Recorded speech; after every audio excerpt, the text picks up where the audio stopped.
അസ്സലാമു അലൈക്കും. ലോകത്ത് ഒറ്റ ദിവസം മാത്രം തുറക്കുന്ന ഒരു ഹോസ്പിറ്റലുണ്ട്, കാണണോ? ഇത് പരിശുദ്ധ മക്കയിലെ അറഫയിലുള്ള ജബൽ റഹ്മ ഹോസ്പിറ്റലാണ്. ആഗോള മുസ്ലിം പ്രതിനിധികൾ എത്തുന്ന ലോക മുസ്ലിം സമ്മേളനമായിട്ടുള്ള അറഫ, പുണ്യമാകപ്പെട്ട അറഫ ഭൂമി. ദുൽഹജ്ജ് 9 അറഫയുടെ ദിവസം മാത്രമേ ഈ ഹോസ്പിറ്റൽ തുറന്ന് പ്രവർത്തിക്കുന്നുള്ളൂ. ഇവിടെ വേറെ സംഗതി ഉണ്ട്, കാണിച്ചു തരാം. അറഫയില് മലയാളികൾക്ക് അഭിമാനിക്കാനാവുന്ന ഒരു കാഴ്ച ഉണ്ട് ഇവിടെ. ഈ ബോർഡ് കണ്ടോ? ലോക രാജ്യങ്ങളും ലോക ഭാഷകളും സ്ഥാനം പിടിച്ചെടുത്ത് അതിന്റെ എല്ലാ ഇടയില് നമ്മൾ കൊച്ചു കേരളത്തിന്റെ പ്രിയപ്പെട്ട മലയാളം. എന്ത് രസമുണ്ട് കാണാൻ.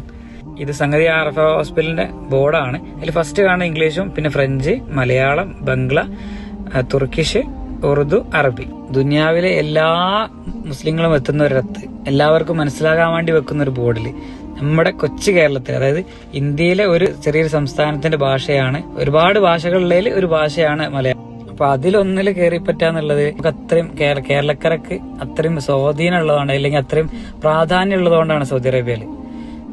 ഈ അറഫാ ദിവസത്തെ കുറിച്ച് 2 വാക്ക്. ദുൽഹജ്ജ് 9 അറഫാ ദിവസത്തിനന്ന് സൂര്യൻ മധ്യാഹ്നം തെറ്റിയത് മുതൽ അസ്തമയം വരെയുള്ള സമയം, ഏകദേശം ളുഹർ മുതൽ മഗ്രിബ് വരെയുള്ള സമയം, ആ ഒരു 7 മണിക്കൂർ ഭൂലോകത്ത് വെച്ചിട്ട് അറഫയോളം പുണ്യമുള്ള വേറെ സ്ഥലമില്ല എന്നുള്ളതാണ്.